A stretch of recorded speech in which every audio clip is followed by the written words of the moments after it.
Bonsoir, bonjour na bande konyoso aux occasions olanda vidéo na nganga ndiko la bilo ya mwasi na kombo ya Bijou d'Or.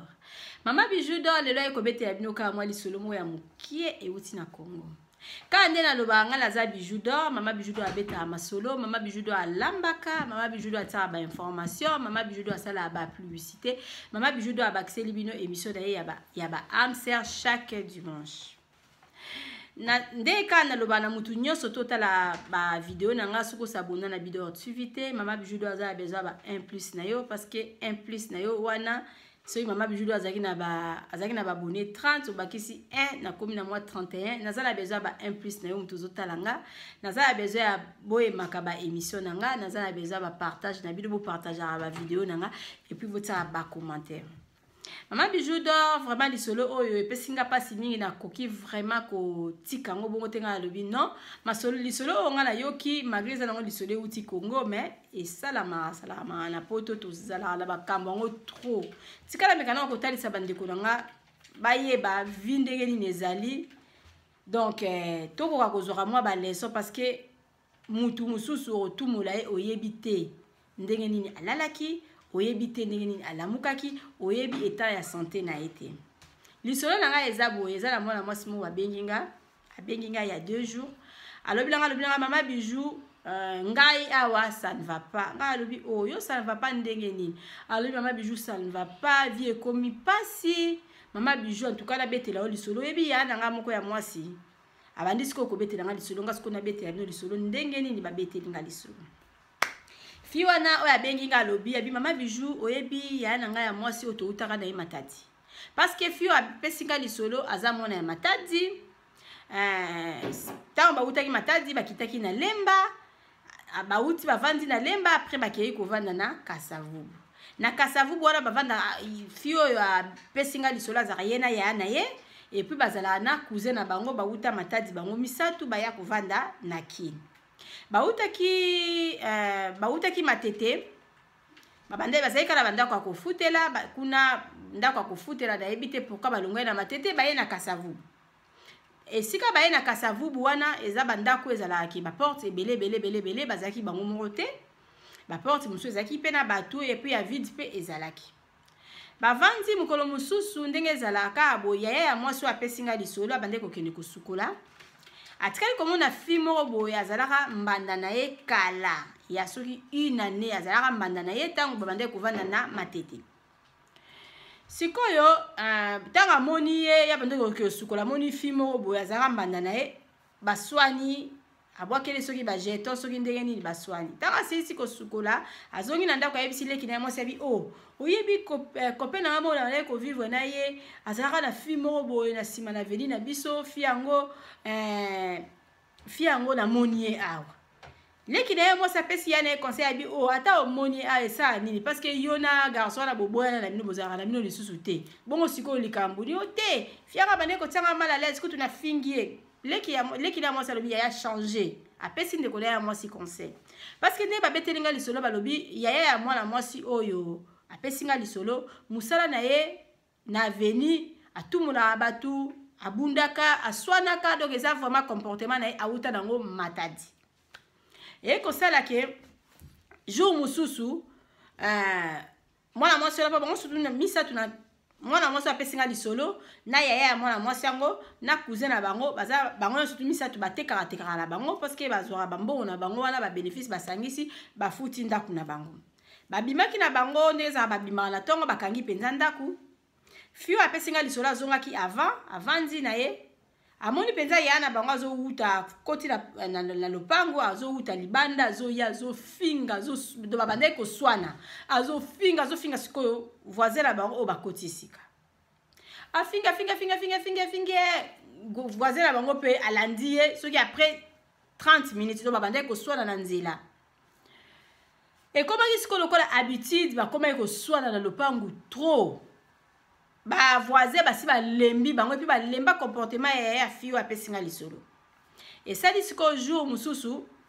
ba bande pe kala osola na bango libanda ba koti na lopangu. Fille oyo abandaki o ba bande ko finga ye mingi o azaki mutaksika na lopangu wana.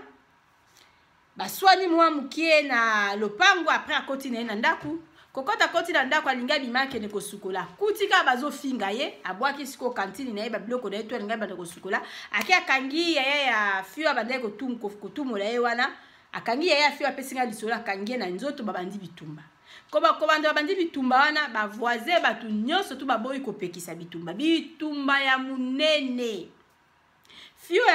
a pesinga lisola lobi mama bijou na so na dinika la pekis na simba bango ba boa kinga na mabele na simba bango ba boa kinga na bitumba donc mutu te nazo benga ya kuzela biso azala kite nazaki ka ngai moko fio pe oyo bakoti sika wana azaka peka na mama na bango na mwana bango ya muke mutu azaki na ndako na bango te azaki ka ye moko sikoyo ngai na ya na ngai wana ngape mona ngape nazo kotela ya na ngape te me naza ko pekisa kaka me sikoyo ya mwana moso wa koti sika lekaki ya na ngala makasi azo beta ya na ngame ya na ngape bazo bambala kaka na mabele muto ko pekisa azate ba suke longwe bango bitumba somo e ko sala ki ko ganga na bande ko ganga batu musu ba uti libanda bakoti ba pekisi bango ko pekisa ba pekisi bango mwana mwasi wana lokoti susu kantini na ye na biloko akei na ye kosukola ya na nga tikala nazo finga be ko sila te to bando bunda chaque jour mwana mwasi wana ke kosukola ko ke kosukola ya koti na mbala moka na ndaku akei na ye sokola la soko sala nya koti na ndaku biso pe to vanja na bandi ko pekisa ya na ngai fanga nga bande ko na bande ko lukelo ko na lamba tema ba bundi wana mwa makasi kutu ko lamba esili en tout cas la kena lukika lipa na ko kala bandi ko lia en tout cas butu wana vraiment ezaki mabe mukete mama ya mwana mwaso bakota kisika zoya na mwana na bango wana na maboko bayeboye abandi sikoyo kotoke mwana mwaso azaki na kati ya lopango azofungula azaki na kati ya ndako azofungula te atoke sikoyo voisin azaki pembe na lobi oh bauti ko swana makasi asoki ya 1 heure du temps baswana ki penza makasi weta mususu babundi kutu baswani babundi bien nani kana mame waso na ye baswani babundi mais akede ko sukola ta mususu apemi pona ko bitumba ngo pendeza ki makasi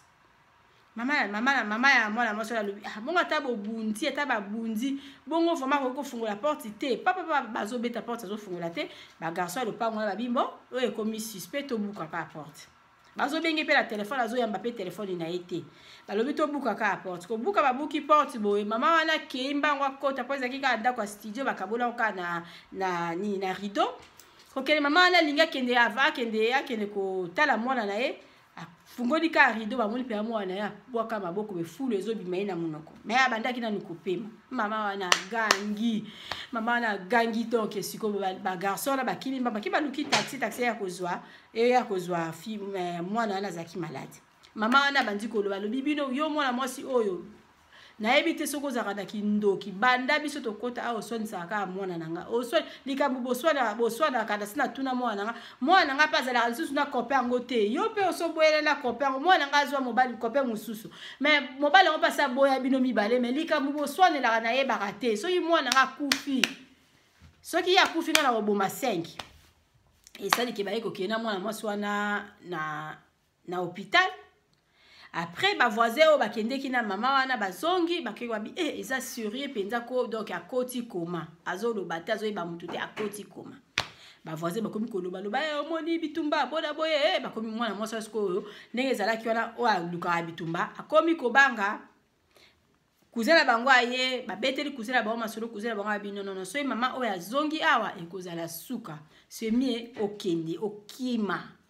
déplacer dans le mois muke kende place boy après total dans l'évolution na musika soki ka raison continuer ozo okende no ta matadi pona boye vraiment moi to vendre dans le pam oyo ezali susu to comme mal à l'aise ata biki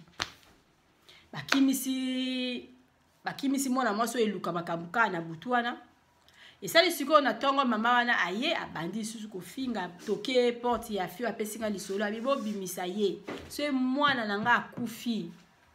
yé pas kolala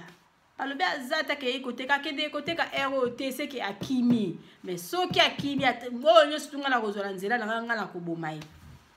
et ko sala ki mama la pa koma na yeka trop hôpital bande ko la bango ba ya le pango la ko finga biso ba to quartier bazo finga le to komi penza mal vie et ko sala siko ka ndenge mama la kende na hôpital ko mso bengi voisin na biso na ko lela grave ayebisi ba voisin na biso lobi ataki ko ma fianga lobi akufi siko ngala zaki ngamo kande kuzela biso zonga na reta tangu na bandaki ko lamba na yoki voisin na biso abandi kolela akufi abi mama bijou place na zalaki wana donc et ça dit na mi moni lokola ngala komi ya na ngala moni lokola ngamtu na lukai makambo na mi moni lokola ngamtu na bomi mona mwasi wana mai na makila esilinga na tiki babiloko ifada pelisa moto na koti na ndako na simbi telefone na bengi cousin na nga lobi na nga ndenge za wana sala makasi zwelanga boy bwaka ngo na fenêtre kima abi mama bijou moya ko zo fenêtre na biso pesa na bantivol eza na bantivol moya ko tia babiloko mingi ezalite na bwaki ka mwa bilamba na sadika lokola muto azokeneti ko sukola ngai wala bazo finga bazo loba siko ba otanga siko kombo ya nanga na vina aozala ndenge nini ko swanisa mutu ti mutu akeko kufa ko sala boye mwana soki balakisi yo misapi na ba mikolo okozwa azwi adonde eza na vina eza mabe bona boye ba mama quartier balobeli ye boye bazolo ngai ani o do dazolo ba taille loko to comme take ko sukola na baluki na sima lokwa na bwaka kipe moi chasser mo na antivol wana na kotisi biloko na chasser fait nani mio na biso zela ngompe mulaite ngawa na sene makasi na mibwaki na ndako ba tumususu na kimi kokima na kimi ndenge nazolo ba mama bijou to kima moko mususu to bengi voisin na biso pona ko tuna ndenge ni ba évolution balobi ndenge zawa na bozala ka place bozawa na mukolo boko tama kolo ba ko kata bino ndenge za na police ayebi baluka kabino ndako na bino kutu ba pia ba buka moi TV na bino moi éponge na bino bazwa mama wana lela mikolo nyoso tout donc ndenge zawa na police za na recherche ya na yo mama bijou to komi mal vie yana biso ndenge zana to kimisa ye azonga na ye matadi ngape na zalia na zokoka lisusu te il faut na zonga na nga matadi tala kaka vraiment yana ngai to pekisa ye makamba bitumba makamba ko swana banda to mboka to uta change kate tala problème akomi na ngo siko mwana mwaswana akufi lelo pona ye yaonga mama bijou eloko vraiment na lobi na beta lisolo parce que eza partout eza partout eza la mutu mususu atanga mana ina mukika pona kutumula ka baninga eza la mutu mususu azawana ka pona bitumba otumula mutu oyebi mutu angonde nini alamuka kite oyebi mutu angonde nini alala kite oyebi mutu ango soka bela nini te tala ndenge ndeko na biso amwasi ayeko zwa ka bakata na likama balobi na bitumba ala kutu mwana mwasi ala beta kina ye yazana epi kutu makasi te mais mwana mwasi akufi ta muso zaki na ba tension na ye ta muso zaki na maladi na ye o baloba ke ta muso kutu bandoki basi batiaki ye misu ta muso bandoki alopangu wana ba profiter na mwa bitumba wana bango pe bakoti omoni siko ndeko nga oyo azaka na matadi place nini akomi siko na vie na ye vie mobimba aboma mutu yango conseil mama bijou don na pesa lisolo epesinga pasi toye bandele ni to vandara so moni yo na mutu ezo simba te c'est mieux bolo banaka te ko lo bana poso ko zo tumola mutu ngona banzela se ko za na posa na ye ko tumola ete ko lo bisa epeka te ko kipe ete nzela ya leki boyo leki nzela mususu parce que tala ba sort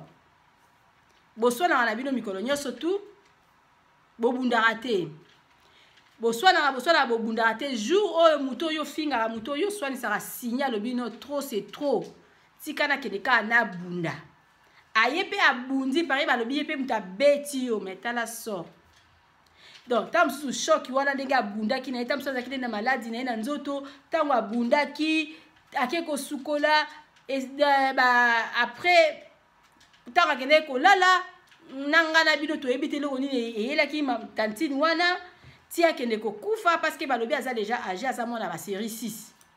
eloko eyela ki tantine wana ngana yo to yebite mwana mwasi mama ya batu akeko kufa akufi pona nini pona yo mutu oyo lingaka akuswana yo mutu olingaka abitumba ete ya biso ete na ba poto nga pe na yebeza na mutu batu mususu ba mikolo mais balika bitumba balika akoswana. Pourquoi tozala bakambo ebele akosala? Soko moni ke ozana o langue va les choses na eloko osala te luke eloko moko créer sala kana yo ki olanda ba vie ya bato. Ki olanda ba vie ya bato. Soko moni place onozo kendeza ko simba te kima. Okoya kolinga ko kima proso zui na o déjà problème après au kimi wono sala eloko te. Kima so moni place ono moni ke na kende ba tumolanga ko kende te. Hein? Yo mutu mobima na vie na osala maka pona otumula batu yo nani balobi o mesala bongo depuis matadi ka kotumula batu tala place nini mwana mwasi wana asuki bitumbe memi muninga ti ekotisi muninga koma ti muninga akufi to changer ba comportement na kutana na ndeko nga moya mwasi na nzela bi mama bijou obeta masolo un jour beta na lisolo ya batu abela attention ko ngabi o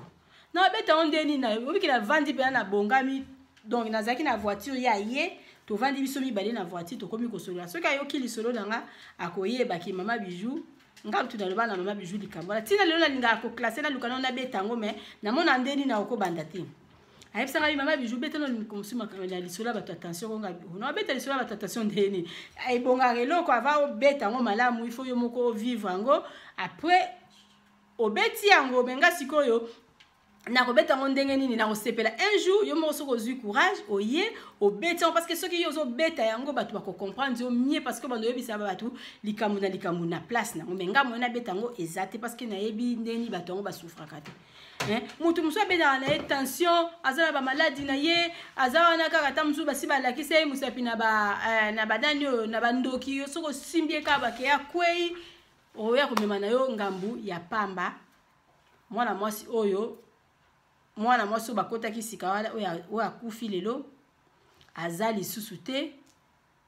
mokili mobimba siko yebi nini yo mama oyo utaki matadi obomi ozumbeli ochubi ete kana bitumba na yo obobundaki wana ake kolala ake kopike na église akufi tamse ezaki na eka ezaki pe na o jour na ye metala mukumba oyo memi na mutuna tala mukumba o memi na mutu na yo ngana lobaka soki esika na sepeli na ngote na okende te soki ngana mutu wana tozoyoka na te tokoloba na pe te akozala na kwene na otumola ye pe te e koma kaka ke na vie na ngana komosala ka mutu moko moins neti na yebaka yo na vie te parce que za batu nyonso to baza na mokili oyo nga bijou na yebi bango te eza batu nyonso to na vie oyo ngana pesaka bango te batu bavanda na toza mboka mani munene mutu musuta msavana na colonne kaka amena tikala komuna ete na yebi epete yo pe na zio pe kana tio pe kana place abongo esili na tout monde parce que zo tout mola mutu se ko tia mutu wana ka so ko zo nani place yo surtout mutu wana kendeke yo liko leka ka wana pona o kletia ke seke ozana na besoin boyo kana na ye so ozana besoin boyo kana na ete seke omona ka yete okipaka yete oyebi yete